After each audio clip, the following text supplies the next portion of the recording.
You were, she was Well, first. I just, just really befuddled, but when you say we have a choice, that We can't hear back here, can who you do, stand? I mean, if we have these leaders in so-called leaders in California that only care about ruining everything and taking everything, how are we can wanna listen to you Right. and maybe take it over, but how do you get the so-called leaders to be interested in it? I mean, Brown and all those people up there in Sacramento aren't, if it isn't good for them, if it isn't something in their pocket and all the unions and all that, nobody's gonna listen to what makes sense. That's a great question. Well, I So, don't know if it was a question, well, I'll answer it the way I can try to answer. Yeah. I've talked at 40 California states. Half of those were conservative, half of those were liberal. I spoke at a union. I spoke at a Libertarian Party. The union used my video of the Libertarian Party to send out to other unions. When's the last time you ever heard a union reference a Libertarian video? That's what I'm talking about. So, everybody in California gets something out of this. Liberals want better schools, they want better infrastructure. Conservatives want half taxes, want half bureaucracy. This plan is all of that together and it can't be broken up. So everybody of all different parties and groups and persuasions gets a big chunk of what they've always wanted. That's how we get the public into it. Now, talking about the politicians. There are two types of politicians when you're looking at this. They are not Republican versus Democrat. They are not liberal versus conservative. They are federal versus state. I had a good conversation with your president. Everybody remember Nancy Pelosi? Yeah. I know, this is going somewhere, this is going somewhere. Just give me 30 seconds, okay? So, I lived in the Bay Area. I knew people who knew Nancy Pelosi. They were, oh yeah, Nancy Pelosi's gonna be speaker, she's really gonna let him have it. I talked to those people 1 year after Nancy Pelosi had been up there. And they were saying, who's this person? Who's this woman? I don't know her. You go to Washington, D.C., you are owned by Washington, D.C. State politicians will be interested in this because they're concerned about the state. And because if we make this move, and you're a low-level state politician, guess what? If we go this way, you now get bumped up to the next level of political ambition. So everybody who's ambitious or rich or political but is caring about California will be for this because they're going to get more money and more ambition and fame and promotions. But everybody who's more interested in getting up to the federal level isn't going to like this at all. That's not perfect, but what it is it says there isn't rich people against this and it's some rich people who are pro-California will be for this, and some rich people who happen to live in California but are more pro-national will be for this. And some Republicans will be for this who are more state, and some Republicans who are more federal well, and some Democrats, et cetera, et cetera. That's the breakdown. Now, here's the thing. The answer is, how do we get the state politicians to pay attention to this? Refer me to a group you know. I sell every single time I speak. People have never heard of this. What we need to do is go from 1% of Californians are aware to 95%. Now, that does not mean this is going to happen. But when people say this is too radical, it'll never happen, yeah, you're right, it is. When 1% of the population is aware. But when 95% of 40 million people are aware that they're being robbed and they have a chance to save themselves, that's a totally different political environment that nobody can postulate what's possible there. Next question?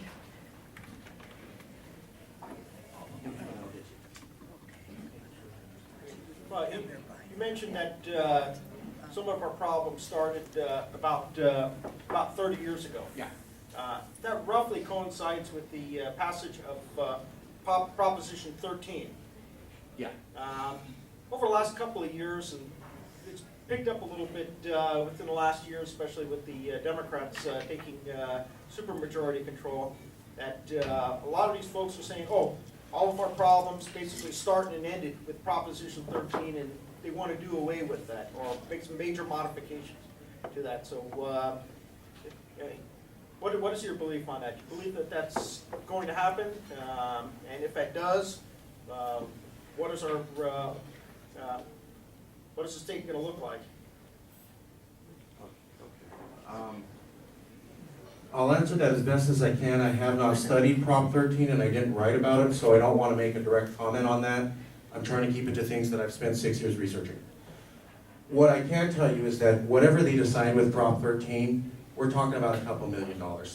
Let's say 1 or 2 billion, 5 billion. I'm talking about $120 billion.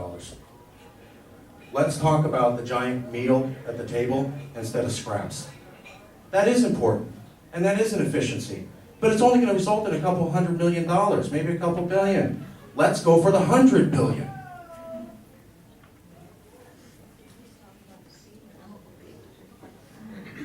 Just like what you say that the whole idea, just like what you say, the whole idea is very radical.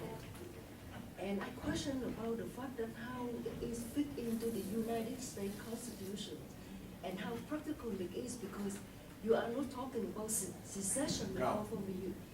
And yet, from what I read here, it just don't seem to for me how you can actually operate independently and consider yourself to be a part of the federal government. Can you repeat the question? So she's saying, what about the constitutionality of this issue? How is that possible? It's a union, we have a constitution, civil war, et cetera, et cetera. Okay, here's the answer.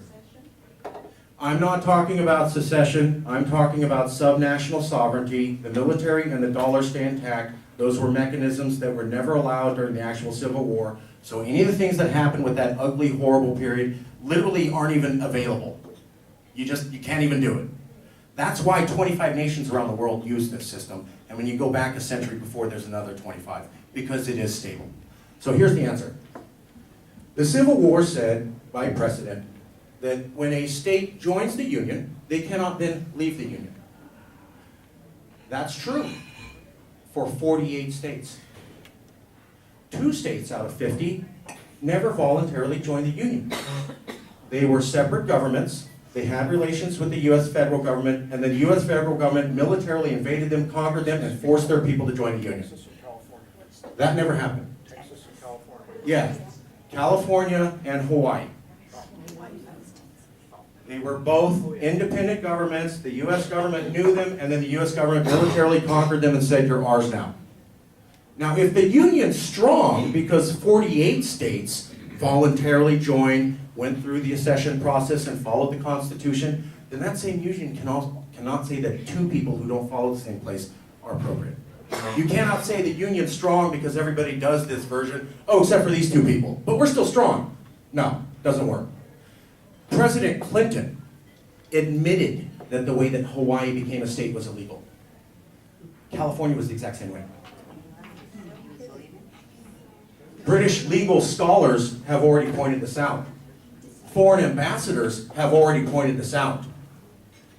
What happens when the U.S. government has to explain how 2 different nations were grabbed and forced into the Union against their will in front of the World Court and the world community? What happens when America has to do that, and then America also has to explain its actions in Bosnia, Iraq, and Afghanistan? And here's why. America participated in those wars to stop another party doing the exact same thing America did in 1849 against California. So why is it right for America, we're going to stop this, this is wrong, we're going to stop this. Oh, you did the exact same thing 150 years ago. Go ahead and explain yourself to the world community. They're not going to do very well. I'll get to you 1 second.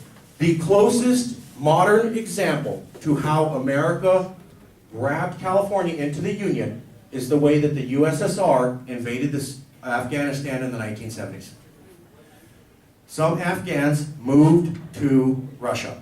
They became communists. Russia transplanted them back into Afghanistan, gave them money and arms, and said, you run Afghanistan. Well, they were 5% of the population of Afghanistan. Guess what? The Afghanis didn't elect them, and they didn't like them. So they started shooting at them. Well, these Russian implant Afghanis said, oh, we're being attacked. Russia, save us. Russia comes in and blows away the rest of Afghanistan. And they say, oh, we were there to save Afghans. No, you weren't. America stood against that, the world community stood against that. That is the exact same thing America did in 1849. What I'm saying is, add 95% of Californians aware to this, and America having to explain itself on the world court, and you're now in an environment that no one can predict what happens.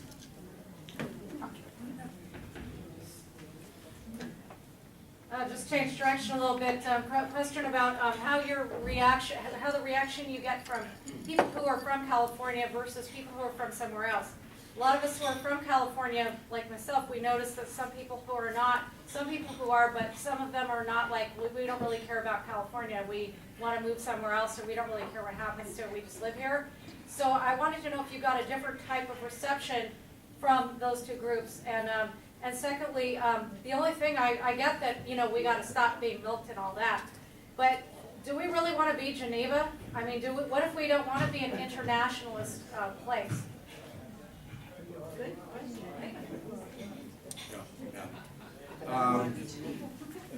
Do we want to be Geneva? And then the second question was?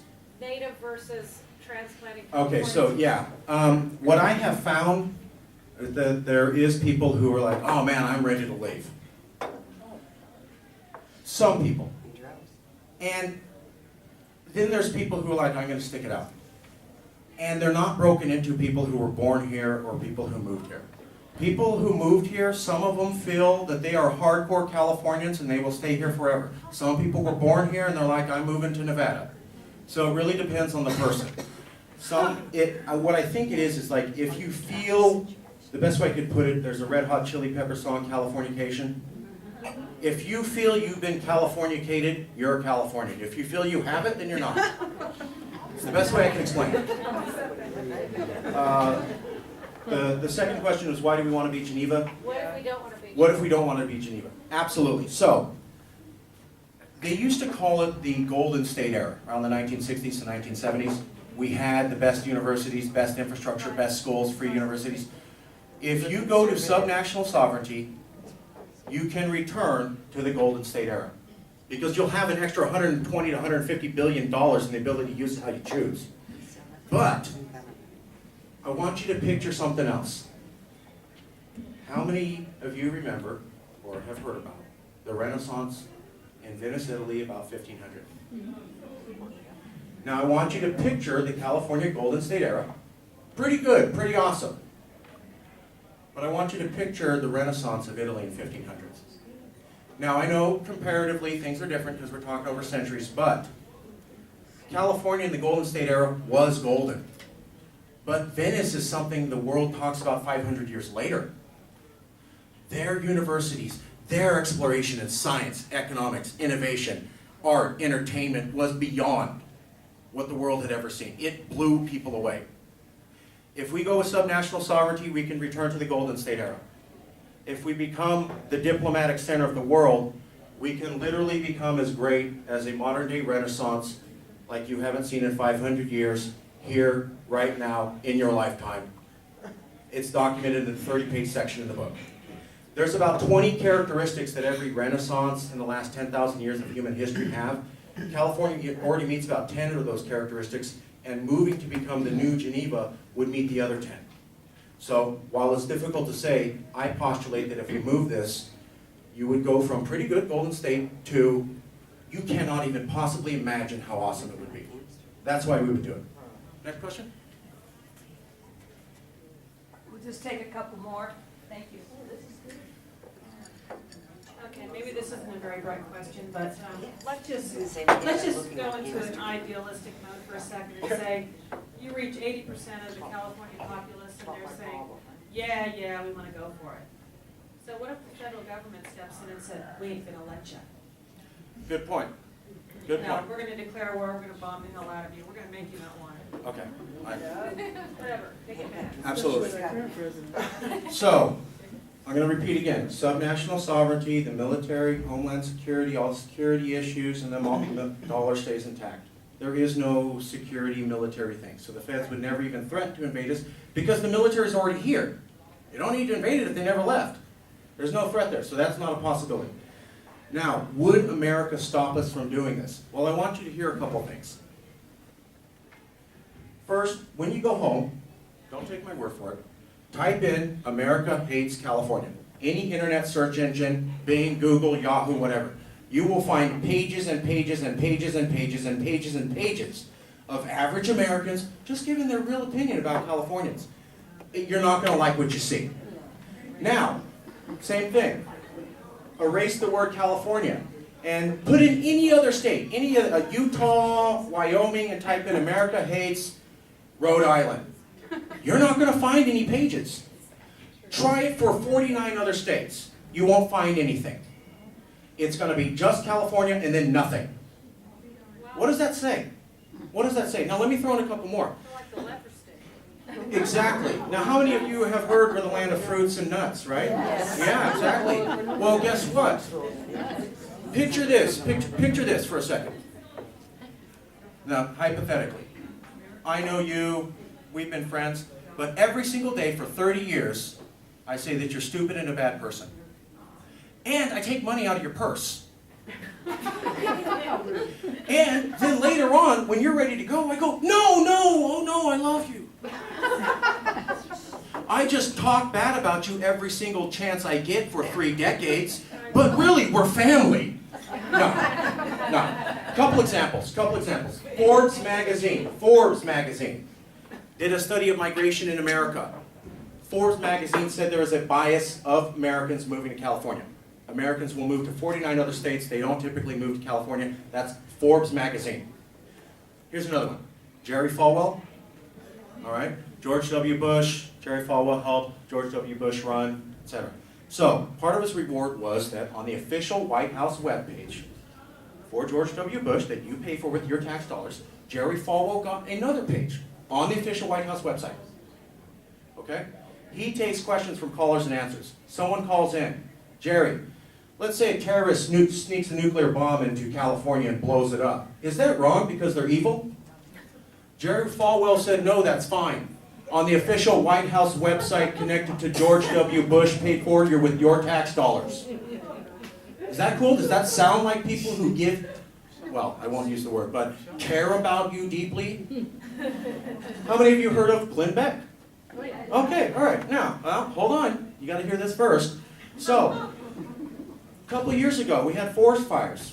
500 homes gone, a couple thousand people displaced. They have no place to live. A couple firefighters were burned alive. Glenn Beck goes on the air and says, a bunch of people who hate America lost their homes. Ha ha ha ha ha ha ha! Fox airs that throughout the year. There is no protest. It's never taken down. No one ever says anything. Does that sound like people who really love you and are just, oh man, they are just insulting you left and right, but really they don't mean it? Or does it sound like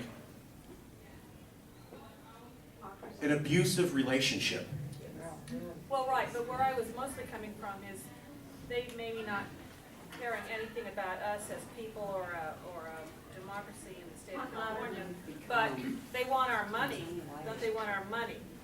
So it's like if we became independent, we wouldn't be giving the federal government our taxes and resources. So I would think that they would want our and miss our funds. That's a good point. I just want to point out that's a separate point than the emotional argument. Right. So what happens if the feds realize, oh, they're going to have all this money go? Right. Okay, so all of America thinks that California has no fiscal discipline and is a liberal, crazy state and can't keep their budget balanced. And so America constantly supports California and puts money into California and supports us. Guess what? That's a complete lie. It's 180 degrees opposite. California for 30 years supports the federal government, puts way more in. We're 15% of the budget. We get jack. America thinks they support us. No, it's 180 degrees the opposite direction. Most Californians feel that way too. So, Why haven't our senators stopped that? that's, I'll try to address that in a second. Okay, yeah, that's basically it. So, here's the other part of the answer. Americans don't realize that they get the money from us. They're completely ignorant of it. And American elections are not based on logic. Who wins is based upon emotion.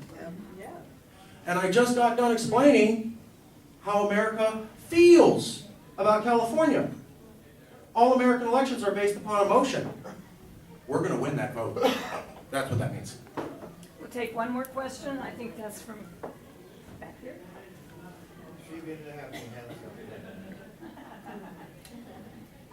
This is a kind of a stupid question too. Well, now, wait a minute. You want to hear you? Anyway, this is kind of a stupid question as well, but you keep saying, we're going to be doing this, and we're going to be doing this, and we're going to be taking this back, and so forth. And now, I mean, all right, the logic is there, and that's 2 + 2 is equaling 4, etc. I'll give it that. But my question is, who is the we? I mean, are these elected people? Is it like the 30 of us, the 50 of us that are standing here stomping our feet?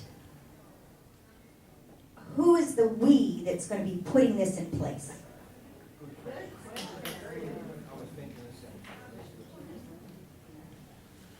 So how many of you have a flyer right in front of you? Grab that flyer. Look at the bottom. It says CalSoft, that's Californians for Sovereignty. I've done the speech at 40 cities. Along the way, people join the organization. So the answer is you. It's whoever wants to.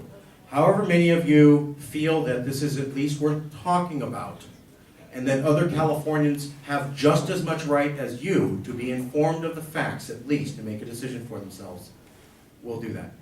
For those of you that feel, well, I'm just going to wait and see if the recession gets better, and if the world falls apart on its own, then I guess not. I have one quick intelligent question. Now, wait a minute. I was reading the microphone, what are we gonna do with our 55 electoral votes? He'll answer after. The 55 electoral votes that California has, how is that playing into this plan? We wouldn't have them anymore. Because we wouldn't be, the military and the dollar and business contracts would stay the same. The feds would have control over the printing of the dollar, and control over national security issues. But everything else returns to us. So we wouldn't have those electoral votes because we weren't asking other people to be part of our decision-making process. We were making decisions on our own at the speed that we need to for our economy and our people, which is dramatically different from 49 other states. We would be paying half. That's a good, I want to repeat this. In this scenario, your taxes are cut by 50%. 50%. 50%. Your bureaucracy is cut 50%. So, there is something good worth trying for. Now, how many of you have ever heard a proposal in the last 10 years where they were talking about cutting California taxes 50%? Raise your hand. Now, how many of you have ever heard a proposal of Californians cutting taxes 50% that unions and the Green Party and the Peace and Freedom Party support? This is it. Well, thank you. I want to thank him very much for his questions. And if you have a question, you can ask him after the meeting. Thank you.